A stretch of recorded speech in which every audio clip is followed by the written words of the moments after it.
Welcome to Leading Church with Pastor Steve Kelly. We're aiming to create a space to talk through issues that all leaders in ministry face. We want to do it in authentic and transparent conversation that helps you as a leader feel connected and not alone. In today's podcast, we'll be having a conversation with Steve and Sharon Kelly, who have led in ministry for over 40 years alongside their family members.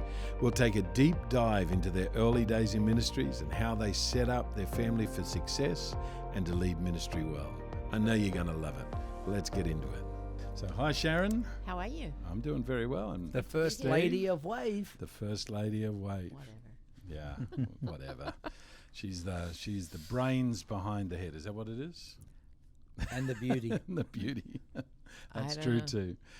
Well, we're here talking about all things church and leading Right. church, and that's something that you both have done exceptionally well over the last, almost, I was going to say close to 40 years, but I'm not Yeah. sure This how long year, it is. 40 years in full-time ministry, 40 pastoring. 40 years. Yeah. 40 years. And we're going to talk a little bit about the journey of that. Yep. And unpack it a little bit, because we want to focus on family and taking a family along for the journey. Sure. And actually and marriage Sure. as well, like how to Yeah. survive a marriage in ministry. And Right. so let's go back to Right. the very early days. And Yep. you guys got married, obviously. Mhm. That's a good thing. We did. And then straight after you got married, within 12 months or even in the first year, did you guys start off in ministry on full-time staff or pretty well straight away? How did that all work out? Well, I mean, I was saved when I was 17 and I was ordained when I was 20. Right. And that was when we got married, right, honey? I think it was, Yes. I was, But it wasn't. we weren't You on were kind church of. It was staff a then. dual. You had a job outside of church, and you were the youth pastor. So you. Yeah, did. I was, no, that's true. I was, Yeah. I had, So it was I both was- end. yeah, Yeah. I was working and was growing a youth group. And then finally it just got so big that the senior pastor went, you got to do this full time. That's a great thing. Yeah. That's a great message for everyone out there. If you want to get a full-time job in ministry, if you feel called. Create a demand for your leadership. Yeah, Right. That's exactly right. Yeah. Now, Exactly. we're talking about quite a long time ago, and we're talking about in a place called Australia, in part of Sydney, which was in the far western suburbs of Outer Sydney. western suburbs, Outer yeah. western parts, which at that time, a long time ago, was not like the metropolis it is now. It was just a little bit of a crossover between almost a country Yes. It was. slash. It I was know. it was quite an Remember out there that. sort of place. So you guys came in and you got saved in that church. Neither one of us are from that area. No. We moved to that area because we got saved in that church. Right. But fell And in love with the both people. Separately, had friends invite us to church. So it was, yeah. And it was about a 40-minute drive from my house. Yeah. And even more for It yours. was about 50 minutes for me or so an hour. Which, it was, you know, yeah, the road systems weren't what they are now. There was no interstate, no Right. motorway. Yep. Right. So, yeah. Right. So you got married, and you got a job in ministry on team. After a year Right. or two actually, wasn't it? Right. Hane? It was interesting because our senior pastor wanted to put me on staff, and thank God the associate pastor said, can we let them just get used to being married? And kind of protected us, because in all honesty, that first year of our married life was a living hell. We Yeah. loved each other to death. It was awful. Yeah. We really did. And we wanted to stay married. We just didn't know how we were going to do that. Right. And we were called Mr. and Mrs. Perfect Right. by the senior pastor. And I didn't realize at the time just how much pressure that put on me not to have any problems. And we I think did. both of us. So we both brought our family origin. Which are completely polar opposite. I mean, it's insane, the Which I think difference. most people marry an opposite Yeah, this was person perhaps too, a bit but more I extreme. think we felt like we have to present or be a certain way, and Yeah. Wow. So we felt trapped. yeah. Wow. We felt like, okay, we love each other. So then we started looking for friends and role models outside of our church, because we felt we couldn't talk to people Yeah. inside the church because we're called Mr. and Mrs. Perfect. We Yeah. can't have problems. Wow. And we didn't realize everybody's got problems. And I don't think the senior pastor intentionally did that. I think he was just saying, everything these guys do works. Right. And that was all happening outside, but inside I remember my sister came over to visit one time, and Sharon and I were having a knockdown. Well, she told us years later. Yeah, she told us this years She later. said, I was going to come and visit you, but I got to near the front door and could hear you yelling at each other and decided not to come. So she didn't even, Perfect. she just turned around. Yeah. But our friends, pastor friends that we found, like, saved our lives, honestly. Yeah. Yeah, and if we didn't do that, we wouldn't have survived those early days. And to find thankfully, out we were normal. Yeah, thankfully we kind of resolved all that before kids came along. So Yeah, that was a good decision not to have kids. We didn't have kids till after we were married for 5 years. Oh, wow. Okay. So I was there at the start. Yep. I was there in that church. I actually come from that area. And so where you guys are saying you're from, it's a long way away. And I understand exactly that. And especially, most people would not travel from where you were to where we were. And the reason was simply because there was a thriving church there. yes, The church was just booming. That's Like, what people got were us, getting saved it everywhere. was the thriving church in Sydney. Yeah, that's There right. was, there It was the thriving Yeah. and the only Yeah, at Yeah. the time. right. So you came in, took on the youth group. Yep. What was that like? Like, did you both take on a role in that? How did that work? Like, I didn't really. It was more Steve leading. And again, that was chaos. There were 18 young people, I think, at the time. They were And playing spin the bottle. as you do. It wasn't Oh my good. gosh, It was it a very was- carnal youth group. It was, God help us. eh? Yeah. But we had good youth leaders before us. We did. And we rallied a team of people who just ended up being phenomenal, didn't We built a great leadership team. That was Right. honestly if there was a secret sauce, Right. is we really believed in community groups or Right. Bible study. We got discipled on that, didn't we? Yeah, And there was two great female youth leaders. One Yes, that just went before us, who honestly probably saved our lives too, in a way. Hey? yeah. 'Cause one of them heard a prophecy over you when you got saved and went, we got to disciple this guy. It's amazing how there's people that God puts on your path that Yep. you're really grateful for years later. I mean, there were so many miraculous moments. I mean, the angel that turned up in the youth group. Oh my gosh. You and were there? I was there, yeah. That night the angel, is it true? He played a guitar. He did, he Totally. did. Literally played an acoustic There were- guitar. Yeah. Still to this day, I tell that story and think, I don't blame people that don't believe me. Yeah, it's exactly right. But And- it did happen. yeah, and then out of nowhere, people were getting saved, and then The power of God. Paragon hitting it, and then you did a coffee shop for young people. I mean, you think about it. We had witches, we That had was- warlocks. That was a abandoned place Horrible with squatters caf- in it. yeah. and Oh, that somehow- house. yeah. I forgot about the house, yeah. Ooh, yes. Yeah, it was, and we served coffee to young Yeah, people. right. To young- back in those days. who drank coffee? No one. no one I Oh, knew. we did it. But then we also, remember, Mark, you and I got involved in high school ministry. We did. And we had a move of God in the high schools. And we just went, Absolutely. let's work with these. We weren't allowed in the schools. Back then we weren't. Later we were. But we just went, let's work with the young people in the schools and get them. And then the principal let us come in and help them do a lunchtime. Right. And we brought them Coke and hot That's chips, Coca-Cola, hot fries. just for the record. It was Coca-Cola Coca-Cola, yes. and hot fries. That's right. And I remember Yes. one Penrith High School, and we worked it out that for every one high schooler out of 20 that was in that school got saved and filled with the Holy Spirit. right, exactly right. It was just Incredible It was days. incredible days. Yeah. Exactly And they right. were. And then back in those days, I mean, I was on staff then from memory. Yeah. But Sharon had a full-time job. I Right. did. And in all honesty, the only way we survived was if Sharon having that full-time job, because my salary as a youth pastor was just nothing short of laughable. Well, yeah, I remember. Now, talk about the call of God. Like, why did you take that job? Like, there was no money. You were being paid like ridiculous. Pittance. Like, it'd be Yeah. illegal. I had a good illegal job. in Australia now. It would, yes. I We wonder didn't if even I think wonder to what the, ask. what's the word? We just Statute of limitations. Yeah. We didn't. It didn't even enter our head. To It ask never crossed what our the- mind. We just it went- was, no, we're You we're were called to asked. this. You had asked to take the job. Yeah. And Yes. you said yes. I just Steve said yes. And Didn't even we ask both what said the yes, salary didn't we, was. hon? Yeah. We were like, yeah, we're in. We're in. Because I was wondering, how did you go home to tell Sharon? Well, it was after he was employed that we found out how Yeah, much we it didn't was. know what we were getting paid. Or I didn't know. But when I got my first pay and I Then saw he it, came I home and died. told me. And Sharon cried. Yeah. She goes, we'll never buy a house. We'll never have a family. No, you said we'll never buy a house. And I Yeah. said, buy a house? We're never having kids.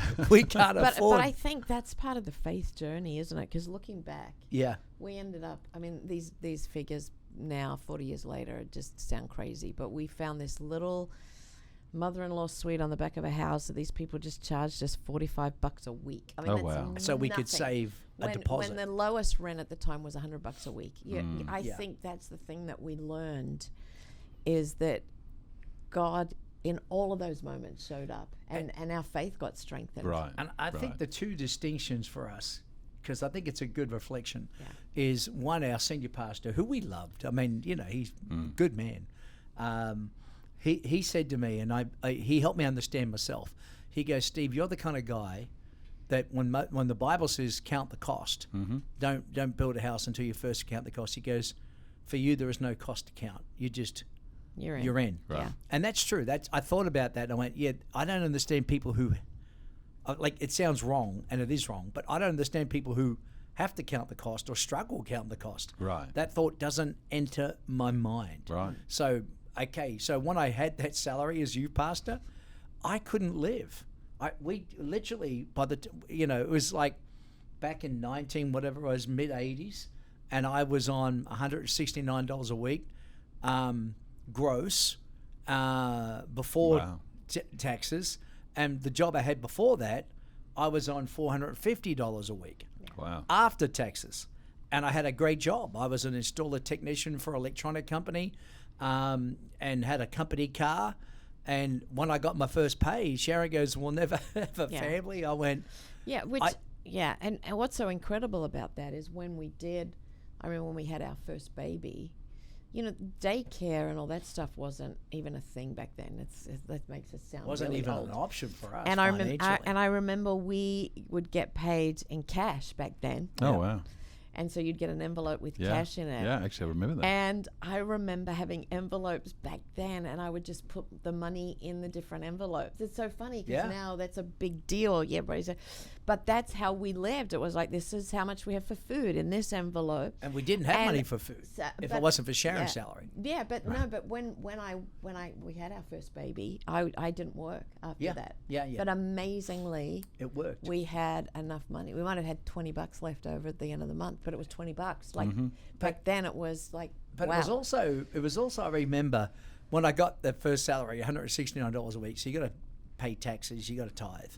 Not got to, you get to. What? You got to pay taxes, but Yeah. you get Yeah. to tithe, and that was easy. But the rent on the house was $120 a week.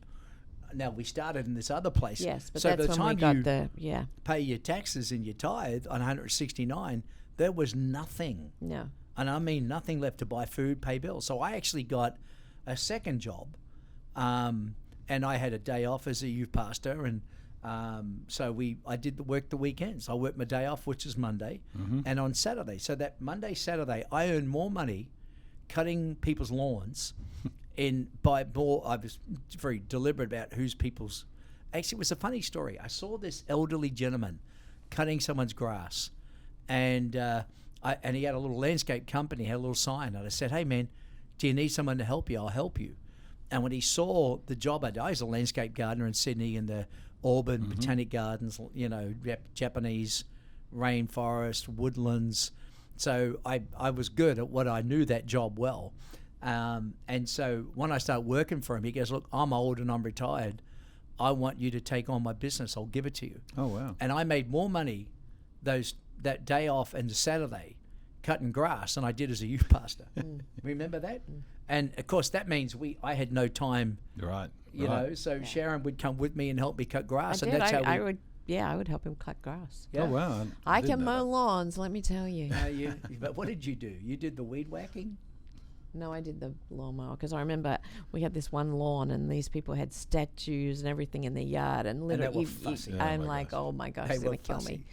But they loved. But yeah, I mean, But I it- knew how to do it with I patterns. think even back then, buying a house Yes. and trusting God, we can only buy X amount, and again going to a bank and having a banker say, "There's no houses that cheap in this area." Oh yeah, we found one.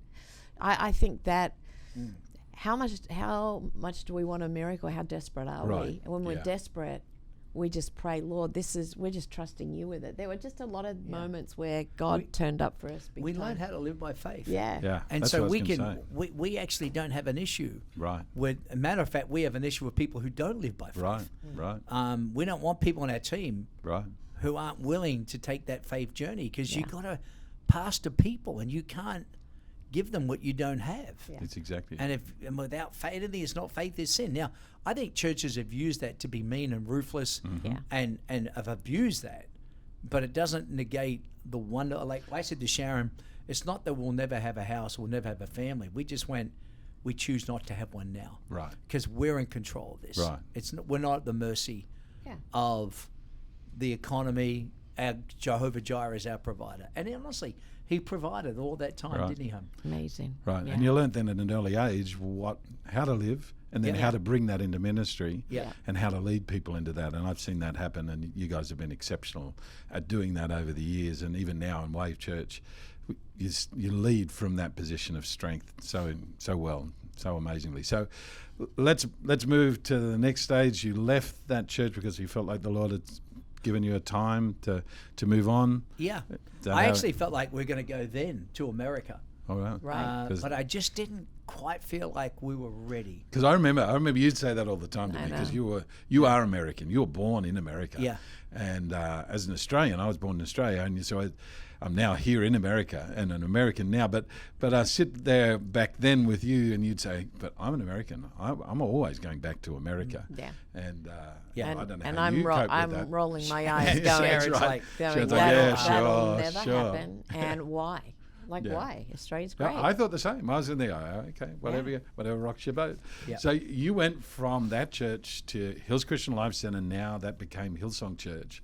And the funny part about that is, of course, you went on to, again, not the best salary, and actually on the road. And for it wasn't a problem. Traveling. for how many? 46 weekends. 46 weekends. Yeah. a I year. traveled. Sharon, people I thought would Sharon go was to a single church mum by myself most weekends. with 3 kids. Right. Yeah. People, Yeah. honestly, they didn't know Sharon had a husband. Right. 2 kids first, and then we had Sam. While we How were there. did Sharon? How did you not get a little bitter on that? Because, like, he's away so much, and you're carrying the load. I don't know. How did I? I don't know. I just, when we got saved, I just went, God, I'm all in, and I know it's hard to explain, but I just remember thinking, God, I'm going to do something for you. It's not necessarily you have my heart completely. Wow. Is how I felt. Yeah.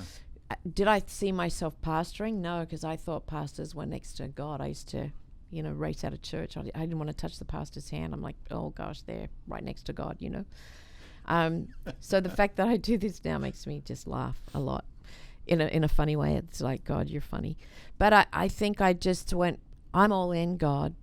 And, I had little kids at the time, and I loved being a mom. Wow. Yeah. I loved it. I loved being home with the chaos, and I don't know. Looking back, it just wasn't a burden. But you served in church at Hills. I did, and I was in the You were kids. mops. Yeah, You were and, the mops and- group, mother yeah, of preschoolers. Yeah, Right. and so I was in there, and I was making friends, and again, I was just enjoying the kids. Right. And looking back now, I'm grateful because that season goes so fast, But I don't know how. I just was like, I was grateful because when we moved over to that church, there was a little in between, and we were kind of thinking maybe full-time ministry is not our gig, maybe. I actually got my old job back. Yeah. For, So wow. maybe we're going to just, And so when we landed where we did, it was like, wow, I'm grateful because we were just honoured to be on team.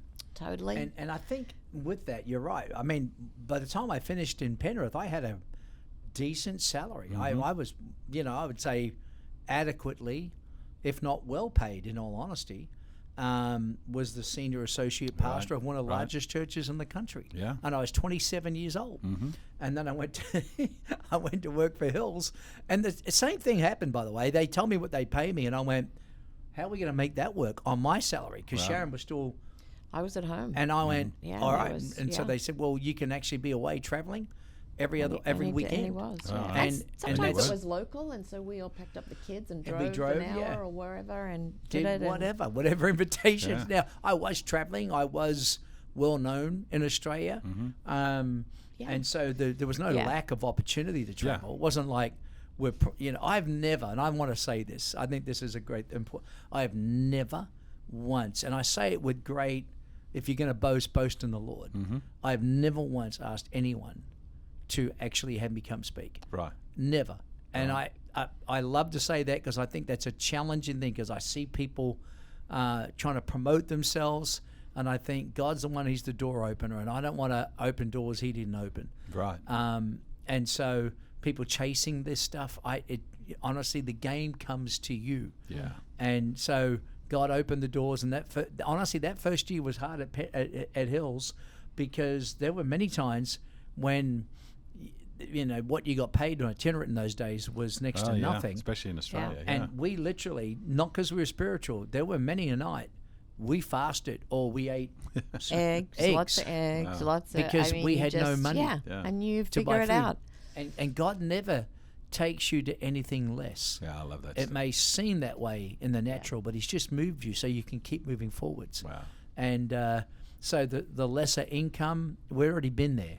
Wasn't a problem. And again, the same thing happened. By the time we finished up at what is now known as Hillsong, I would say I was adequately, if not well paid. Wow. And then came here to Virginia Beach, and it was like, here we go again. When we worked out the numbers of what it was going to cost to live here, we didn't have any money for food, did we, hun? Yeah.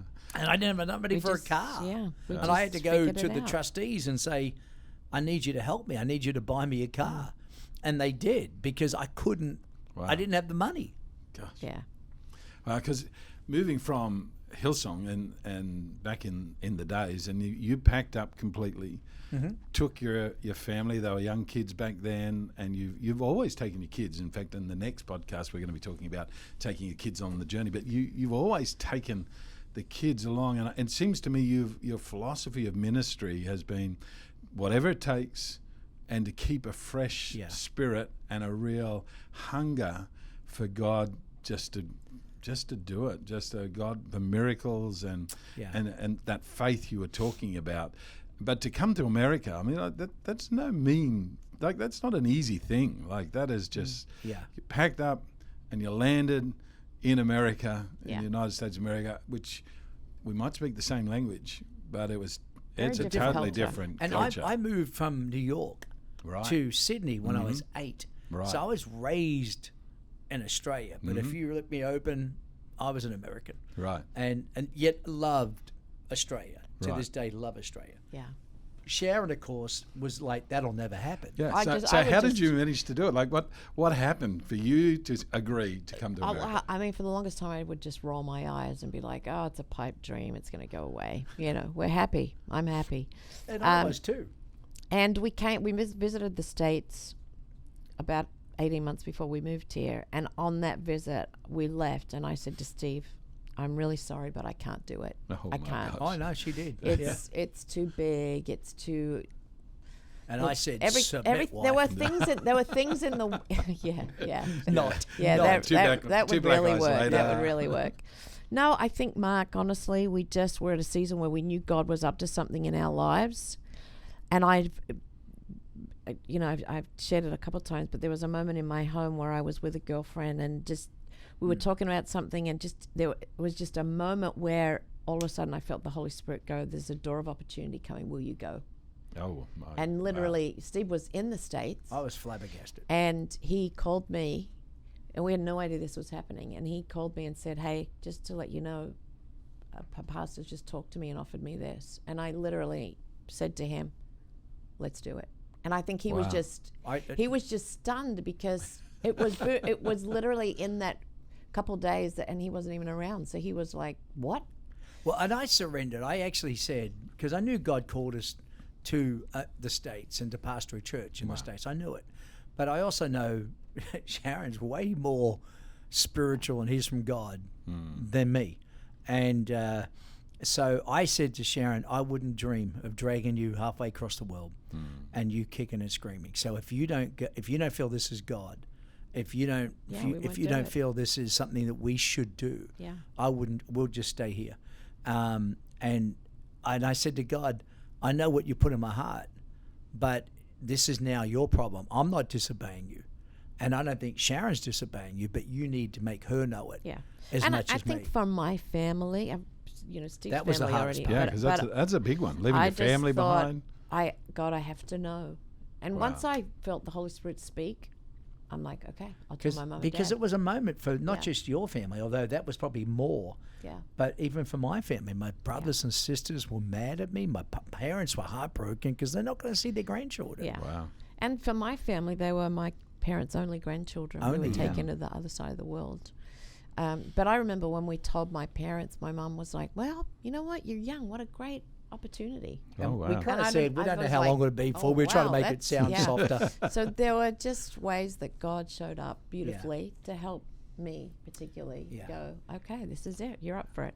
I remember, and it's worth saying this, and I said to that pastor when I came, I said, I just need you to understand that I'll need the church to fly us back every year as a family. Wow. And can we put that in the expense category? Because we're leaving for the other side of the world. And that was one of the most wonderful things we did. We went back every year, part of Hillsong Conference. I was speaking at the conference.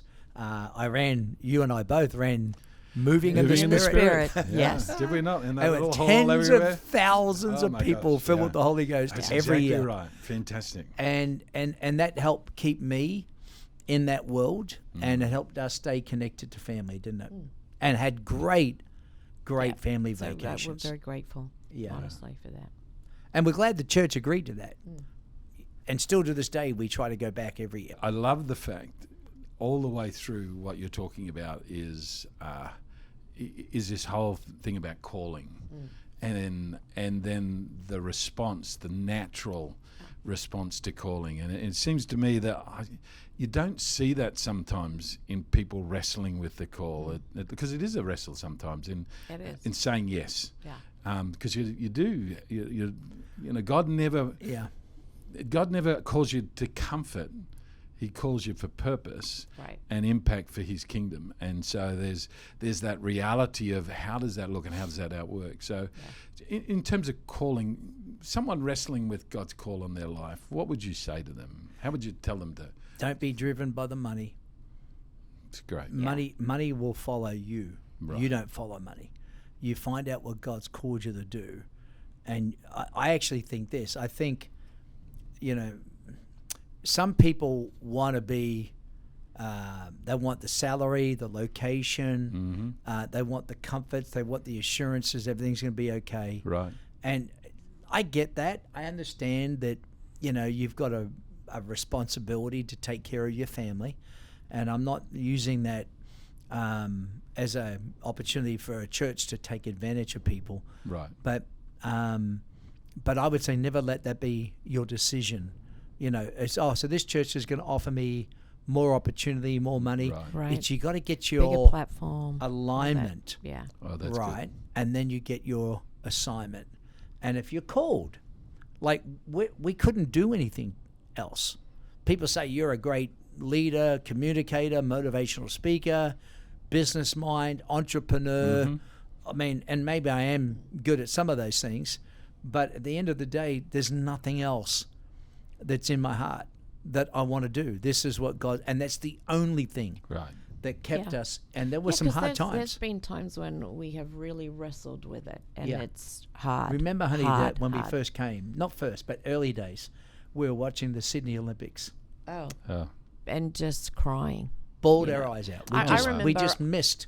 I remember going back to Australia a year. I don't think I went. You didn't go back the first year, no. A year and a half later, and crying as the plane landed, and just if you're homesick, they're just normal, But I think for me too, Mark, I just when I got saved, I felt called. I didn't know what to, but I just knew, right?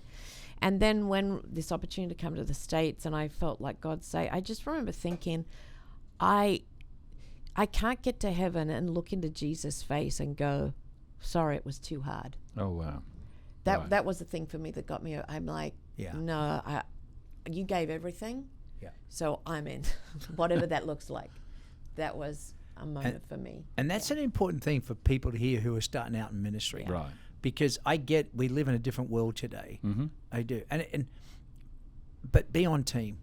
And I would say, at least we're talking to pastors on this podcast. That's right. So Right. I And would do leaders. everything I could to talk people out of doing this. Right. So that And you only have. those who are I've truly... seen you do only that. those Oh, I who have. are- No, Yeah. you know I Yeah. have. Yeah. I've gone, look, if you can avoid this, because only people call. We've had people on our team who were on team just for a season. Mm-hmm. Do you know what I mean? And I'm okay with that Right. because ultimately you've got to figure out, is that really, I mean, only the call of God will sustain you. It won't be the money, won't be the opportunities. No. The ministry is brutal. Right. And I see people who, they serve on a team, and it's almost like they want to use serving on a team so they can go on and do their own thing. And that's never been Right. our mindset, Right. ever, Right. to get their opportunity. And I've had people use me in those moments and Right. become a friend of mine, trying to leverage my world, my relationships. And you know what? Over years, you figure that out, you know, get better. But, you know, you just figure out, if you're not called, you can't, you can't Yeah. do it. Wow. Wow. You know, and in some of the podcasts we're going to have coming up, we're going to be talking about more about the leadership journey, more about breaking through, more about, dealing with just church life and dealing with some of the brutal parts of church life. But tell us some of the great experiences, some of that, when you look back over the last 40 odd years, what are some of the things that just leap out that keep you going? I would say people's lives being changed, Oh, wow. seeing people get saved, and watching people's lives embrace Christ and what God can do in a person's life. The people are wonderful; they surprise you, and there's no particular. I mean, I could think of a couple of significant memories of people, but I think Right. the thought is, it's just serving people, and so I think that would be. Wouldn't you, hun? I think even Steve in my life. Yeah. Like if we hadn't have encountered Christ Yeah. I'd be dead. and be planted. That's yeah, true. be I know planted, you. Yeah. That's true. planted in a church. Our life and honestly our family is just a testament of loving Jesus and being planted Right. in a healthy church. Yeah. And staying healthy. Yeah, Like, And You neither stay one of them, healthy. neither Yeah. one of them is perfect. The Yeah. two churches we're a part of, and the church we pastor today is by no means perfect Yeah, because there's no, they're not imperfect perfect, but- pastors. Right. And again, our culture doesn't like pain, pushing through the pain when it gets hard, when you Right. rub shoulders with people and it's really, we just want to run away. No, sticking it out and going, you know what, we're going to get through this and get to the other side. And But I think the highlights for us would be that would be first, and what an honor it is to be called by God and to serve Him, Yeah. and seeing what And to God serve does in His people's church, lives. you But know? the other thing I would put right up there with that is just doing life with our family. And you're talking about highlights over a year, ministry life. Like, everybody can live with regrets about what you do differently. And I think there are some things we'd perhaps do differently. yeah, of course. But honestly, in another high regard, I don't have a lot of regrets at all. I think we've taken our family with us and we've made serving God a journey and fun and exciting.